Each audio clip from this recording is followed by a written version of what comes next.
$10 billion. I mean, just speak about the magnitude of that. That is by far the biggest commitment of the foundation, isn't it, Bill? I mean, this is by far the largest. That's right. We've been spending a lot on vaccines. With this commitment, over 8 million additional lives will be saved. So it's one of the most effective ways that health in the poorest countries can be dramatically improved. Im Januar 2010 nutzten Bill und Melinda Gates das Weltwirtschaftsforum in Davos, um ein erstaunliches Engagement in Höhe von 10 Milliarden US-Dollar für die Erforschung und Entwicklung von Impfstoffen für die ärmsten Länder der Welt anzukündigen und damit ein, wie er es nannte, Jahrzehnt der Impfstoffe einzuleiten. Today we're announcing a commitment over this next decade, which we think of as a decade of vaccines having incredible impact. We're announcing that we'll spend over $10 billion on vaccines. Bejubelt von den Gates-finanzierten Medien. For the record, the Bill and Melinda Gates Foundation is a NewsHour underwriter. Und unter dem Beifall der pharmazeutischen Unternehmen, die die Früchte dieser Großzügigkeit ernten sollten, schlug das rekordverdächtige Engagement Wellen in der internationalen Gemeinschaft und trug dazu bei, einen globalen Impfstoffaktionsplan zu unterzeichnen, der von der Gates-finanzierten Weltgesundheitsorganisation koordiniert wurde. Aber im Gegensatz zu der eigenen PR-Aktion der Gates, dass diese 10 Milliarden Dollar Zusage uneigennützig 8 Millionen Leben retten würde, ist die Wahrheit, dass dieser Versuch, die globale Gesundheitswirtschaft neu auszurichten, Teil einer viel größeren Agenda war. Eine Agenda, die letztlich zu größeren Profiten für die großen Pharmaunternehmen, zu einer größeren Kontrolle der Gates Foundation über den Bereich der globalen Gesundheit und zu mehr Macht für Bill Gates führen würde, den Kurs der Zukunft von Milliarden von Menschen zu bestimmen. Dies ist der Plan von Bill Gates, die ganze Welt zu impfen. Sie sehen und hören den Corbett-Bericht von James Corbett, übersetzt und gesprochen von Knopfloch. Angesichts von Gates' Versprechen, dies zu einem Jahrzehnt der Impfstoffe zu machen, sollte es nicht überraschen, dass er seit Beginn dieser Coronavirus-Krise darauf beharrt, dass die Welt nicht zur Normalität zurückkehren wird, solange kein Impfstoff entwickelt worden ist. But we're going to have this intermediate period of opening up, and it won't be normal until we get an amazing vaccine to the entire world. The vaccine is critical because until you have that, things aren't really going to be normal. They can open up to some degree, but the risk of a rebound will be there until we have very broad vaccination. They won't be back to normal until we either have that phenomenal vaccine or a therapeutic that's like over 95% effective. And so we have to assume that's going to be almost 18 months from now. And then the final solution, which is a year to 2 years off, is the vaccine. So we've got to go full speed ahead on all three fronts. Just to head off the conspiracy theorists, maybe we shouldn't call the vaccine the final solution. Maybe just the best solution. Okay. Noch interessanter ist, dass die Aussagen von Gates, die er in letzter Zeit bei jedem seiner zahlreichen Medienauftritte machte, von Staatsoberhäuptern, Gesundheitsbeamten, Ärzten, Mediensprechern und so weiter aufgegriffen und wiederholt werden, bis hin zu dem wissenschaftlich willkürlichen, aber sehr spezifischen Zeitrahmen von 18 Monaten. Realistically, COVID-19 will be here for the next 18 months or more. We will not be able to return to normalcy until we find a vaccine or effective medications. The hard fact is, until we find a vaccine, going back to normal means putting lives at risk. This will be the new normal until a vaccine is developed. The only thing that will really allow life as we once knew it to resume is a vaccine. Obviously, we continue to work on the vaccines, but the vaccines have to be down the road by probably 14, 15, 16 months. We're doing great on the vaccines. Die Tatsache, dass so viele Staatschefs, Gesundheitsminister und Medienkommentatoren pflichtbewusst Gates' Verlautbarung über die Notwendigkeit eines Impfstoffs wiederholen, wird diejenigen nicht überraschen, die den ersten Teil dieser Videoserie, wie Bill Gates die globale Gesundheit monopolisiert hat, gesehen haben. Wie dort berichtet, sind die Fangarme der Gates Foundation in jedem Winkel des Bereichs der öffentlichen Gesundheit vorgedrungen. Milliarden von Dollar an Finanzmitteln und ganze politischen Agenden stehen unter der Kontrolle dieses Mannes. eines nicht gewählten, nicht rechenschaftspflichtigen Softwareentwicklers ohne medizinische Forschungserfahrung oder Ausbildung. Und nirgendwo ist die Kontrolle von Gates über die öffentliche Gesundheit offensichtlicher als im Bereich der Impfstoffe. Gates startete das Jahrzehnt der Impfstoffe mit einer Zusage von 10 Milliarden Dollar. Gates half bei der Entwicklung des globalen Impfstoffaktionsplans, der von der Gates finanzierten Weltgesundheitsorganisation verwaltet wird. Gates half bei der Gründung von Gavi, der Vaccine Alliance, die darauf abzielt, gesunde Märkte für Impfstoffhersteller zu entwickeln. Gates unterstützte die Gründung von Gavi mit einer Spende von 1 Milliarde Dollar im Jahre 2011 und steuerte im Laufe des Jahrzehnts der Impfstoffe 4,1 Milliarden Dollar bei. And so I'm pleased to announce to you that we're pledging an additional $1 billion to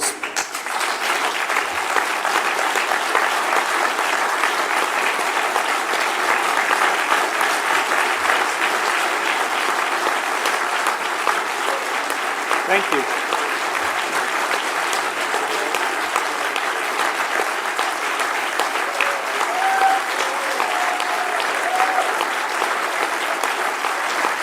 All right, thank you.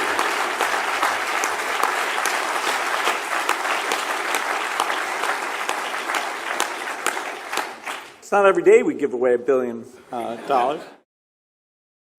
Einer der Hauptfinanzierungsbereiche der Gates Foundation ist die Entwicklung und Überwachung von Impfstoffen, was dazu geführt hat, dass Milliarden von Dollar in die Entwicklung von Impfstoffen geflossen sind, um Impfkampagnen in vielen Ländern zu entwickeln und die Möglichkeit, das öffentliche Denken rund um Bill Gates' Lieblingsprojekt der letzten 5 Jahre zu formen. Die Vorbereitung einer schnellen Entwicklung und Bereitstellung von Impfstoffen im Falle einer sich weltweit ausbreitenden Pandemie. If anything kills over 10 million people in the next few decades, it's most likely to be a highly infectious virus. Whether it occurs by the quirk of nature or at the hand of a terrorist, epidemiologists show through their models that a respiratory spread pathogen would kill more than 30 million people in less than a year. And there is a reasonable probability of that taking place in the years ahead. Many high-profile personalities have been gathering at this year's World Economic Forum in Davos, which aims to discuss and deal with the globe's most pressing issues.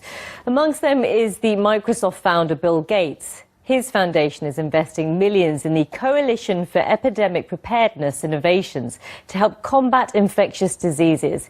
Here's some of what he had to say about his push to develop new vaccines.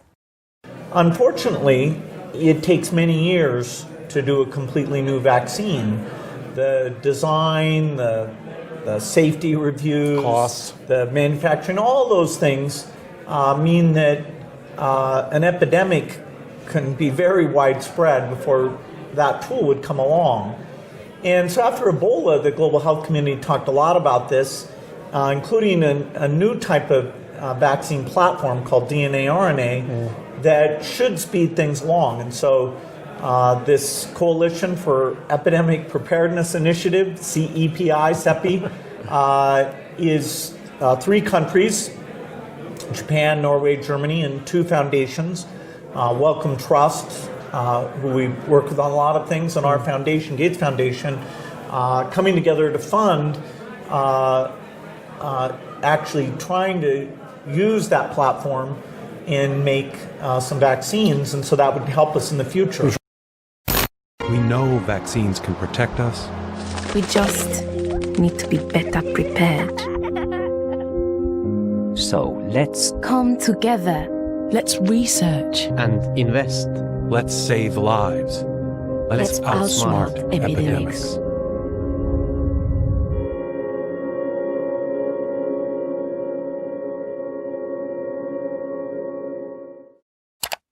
Dass angesichts von Gates Mammutinvestitionen in Impfstoffe in den letzten 10 Jahren er darauf besteht, dass things won't go back to truly normal until we have a vaccine that we've gotten out to basically the entire world. Ist kaum überraschend.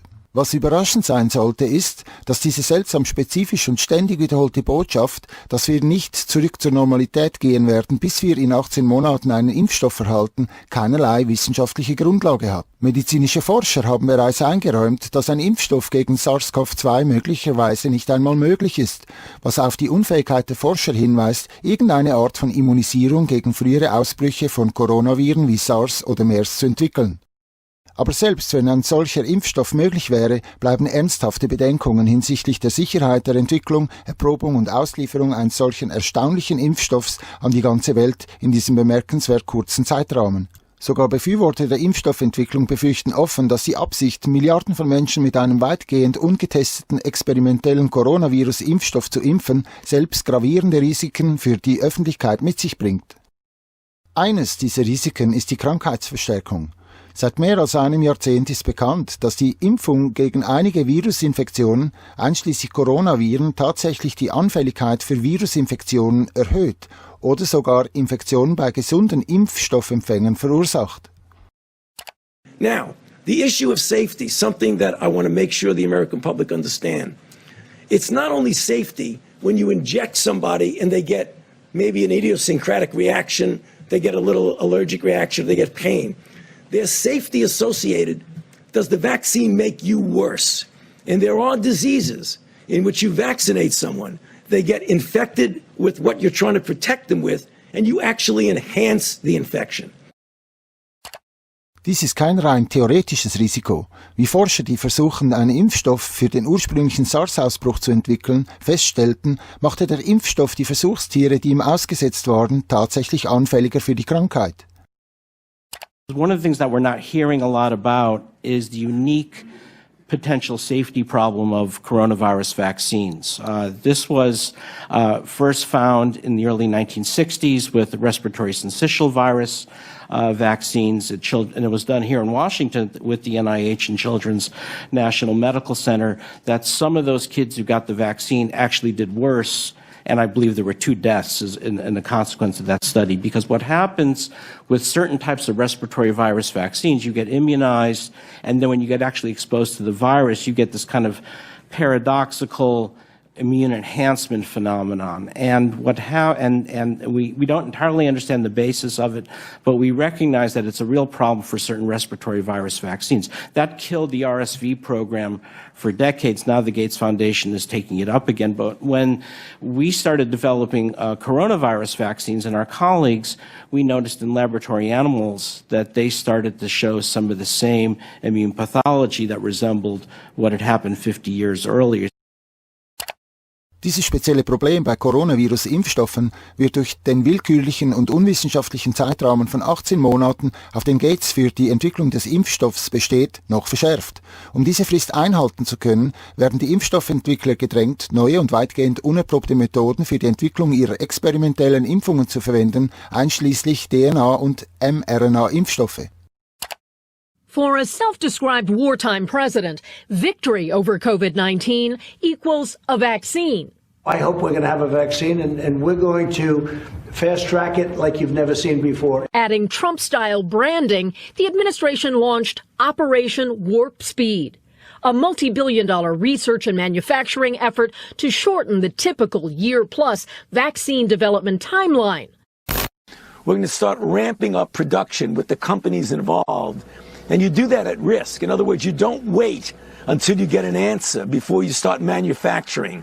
You, at risk, proactively start making it, assuming it's going to work. You're thinking 18 months, even with all the work that you've already done to this point and the planning that you are taking with lots of different potential vaccinations and building up for that now? Yeah, so there's an approach called RNA vaccine that people like Moderna, CureVac, and others are using, that in 2015 we'd identified that as very promising for pandemics and for other applications as well. And so if everything goes perfectly with the RNA approach, we could actually beat the 18 months. We don't want to create unrealistic expectations. So the concept of an RNA vaccine is, let's inject the RNA molecule that encodes for the spike protein. It's making your cell do the work of creating this viral protein that is going to be recognized by your immune system and trigger the development of these antibodies. Our bodies won't make a full-fledged infectious virus, they'll just make a little piece and then learn to recognize it and then get ready to destroy the virus if it then later comes and invades us. It's a relatively new, unproven technology, and there's still no example of an RNA vaccine that's been deployed worldwide in the way that we need for the coronavirus. There's the possibility for unforeseen adverse effects. So this is all new territory. Whether it would elicit protective immune response against this virus is just unknown right now. Mit Warpgeschwindigkeit einen neuen Impfstoff mit experimenteller Technologie zu entwickeln und dann Milliarden von Dosen in Massenproduktion herzustellen und zu verabreichen, die im Grunde der ganzen Welt injiziert werden, bevor überhaupt angemessene Tests durchgeführt werden, ist eines der gefährlichsten Experimente in der Weltgeschichte, eines, das das Leben unzähliger Menschen verändern könnte. Dass ein experimenteller Impfstoff entwickelt auf eine brandneue Art und Weise und mit einem speziellen verkürzten Testschema durchgehetzt an erwachsene Kinder, Schwanger, Neugeborene und ältere Menschen gleichermaßen verabreicht werden sollte, wäre in jeder anderen Situation undenkbar. Noch vor Monaten wäre es Wahnsinn gewesen, vorzuschlagen, dass ein solcher Impfstoff auf der ganzen Welt verabreicht werden sollte. Aber jetzt wird die Öffentlichkeit aufgefordert, diese Prämisse ohne Frage zu akzeptieren. Sogar Gates selbst erkennt die unberechenbaren Risiken eines solchen Projekts an. Aber seine Sorge gilt nicht dem Leben, das unwiderruflich verändert wird, falls die Impfstoffe der Bevölkerung Schaden zufügen. Vielmehr geht es ihm darum, dass den Pharmaunternehmen und den Forschern für solche Schäden rechtliche Immunität gewährt wird. If we have, 1 in 10,000 side effects, that's, way more, 700,000 people who will suffer from that. So really understanding the safety at gigantic scale across all age ranges, pregnant, male, female, undernourished, existing comorbidities, it's very, very hard. And that actual decision of, okay, let's go and give this vaccine to the entire world, governments will have to be involved because there will be some risk and indemnification needed before that can be decided on. Wie wir bereits gesehen haben, ist auf dem Gebiet der globalen Gesundheit das, was Bill Gates will, das, was die Welt bekommt.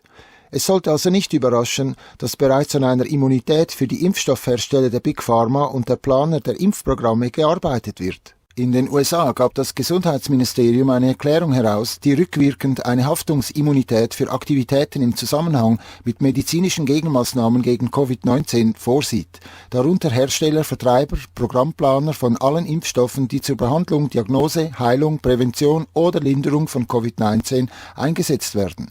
Die Erklärung wurde am 17. März herausgegeben, gilt jedoch rückwirkend für alle Aktivitäten bis zum 4. Februar 2020, dem Tag vor der Ankündigung der Bill und Melinda Gates Foundation, $100 Millionen zur Finanzierung von Behandlungsmaßnahmen und zur Entwicklung neuer Impfstoffe gegen Covid-19 bereitzustellen.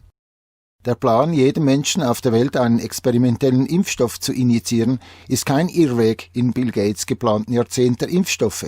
Es ist sein Höhepunkt.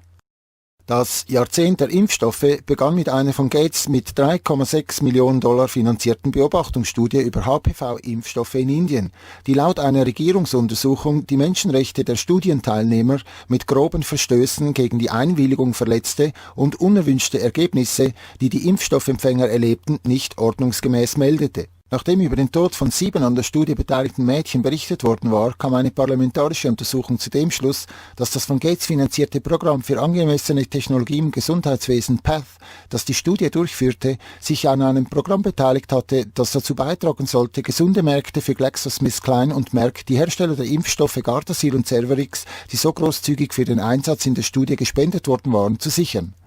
Wäre es PATH gelungen, den HPV-Impfstoff in das universelle Impfprogramm der betroffenen Länder aufzunehmen, hätte dies den Herstellern durch den automatischen Verkauf Jahr für Jahr ohne jegliche Werbe- oder Marketingausgaben unerwartete Gewinne eingebracht. Es ist bekannt, dass es nach der Aufnahme in das Impfprogramm politisch unmöglich wird, eine Impfung zu stoppen.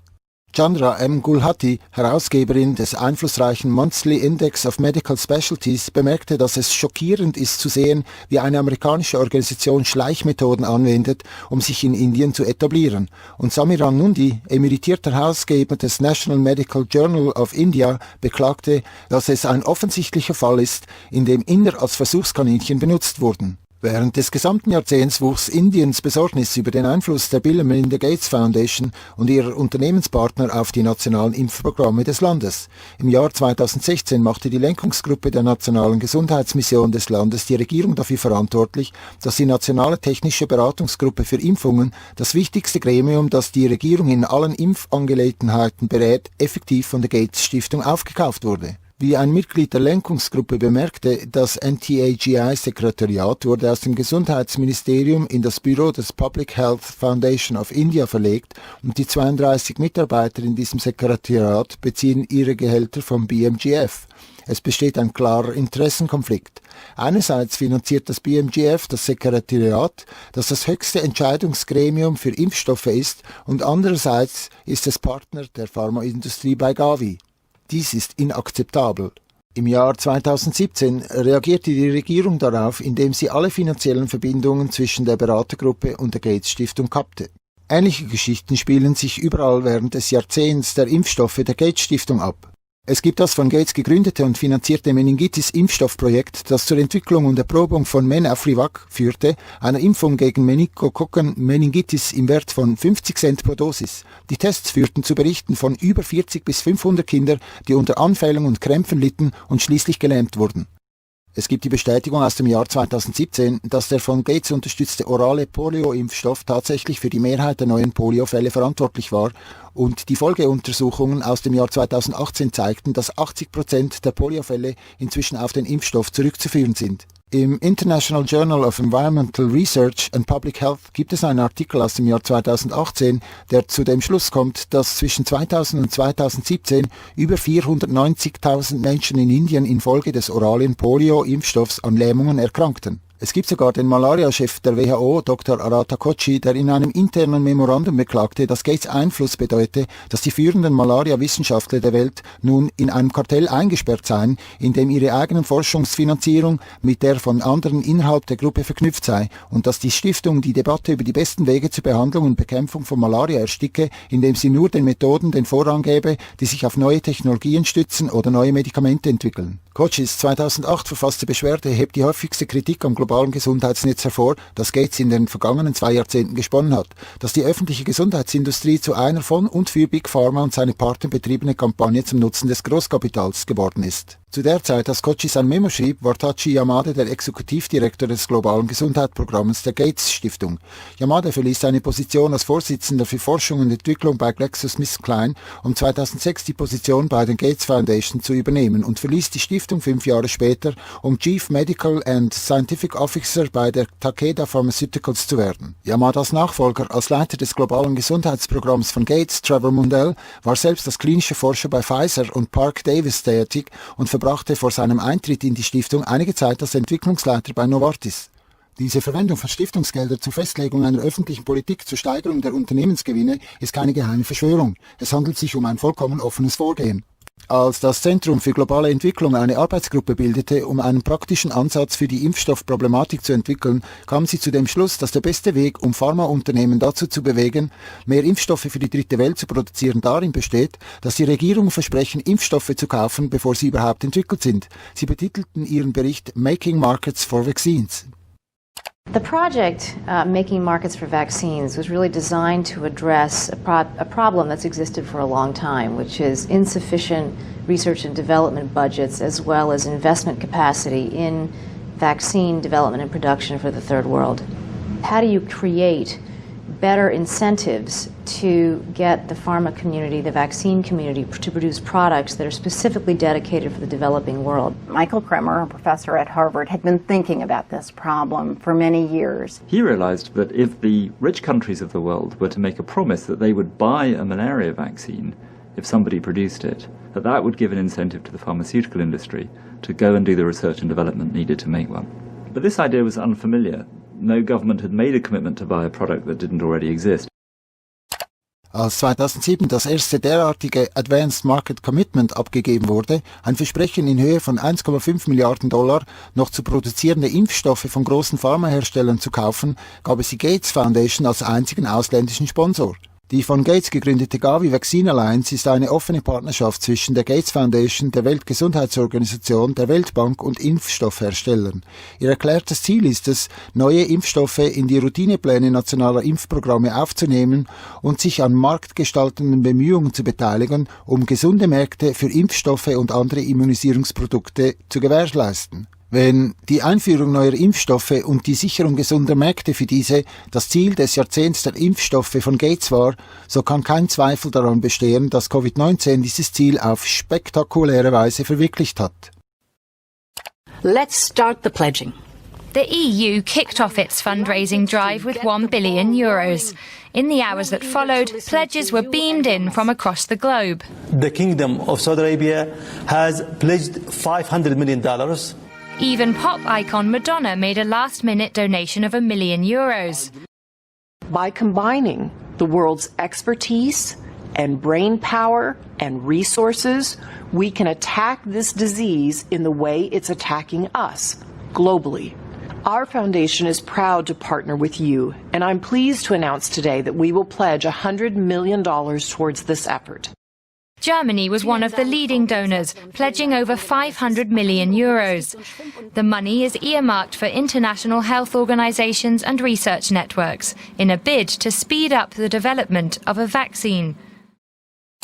Und dort, im Zentrum dieses Netzes, befindet sich die Gates Foundation, die mit allen wichtigen Organisationen, Forschungseinrichtungen, internationalen Allianzen und Impfstoffherstellern verbunden ist, die an der aktuellen Krise beteiligt sind.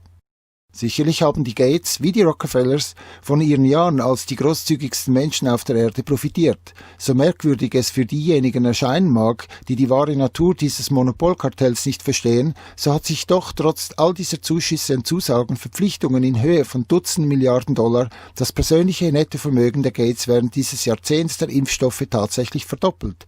Von $50 Milliarden auf $100 Milliarden. Aber wir kommen noch einmal auf die Frage zurück. Wer ist Bill Gates? Ist er einfach durch Geld motiviert? Ist dieser unaufhörliche Drang, die gesamte Bevölkerung der Erde zu impfen, nur das Ergebnis von Gier? Oder gibt es etwas anderes, das diese Agenda antreibt? Wie wir im nächsten Video sehen werden, ist Geld nicht das Endziel der philanthropischen Aktivitäten von Gates. Geld ist nur das Werkzeug, mit dem er das kauft, was er wirklich will: Kontrolle. Kontrolle nicht nur über die Gesundheitsindustrie, sondern auch über die menschliche Bevölkerung selbst.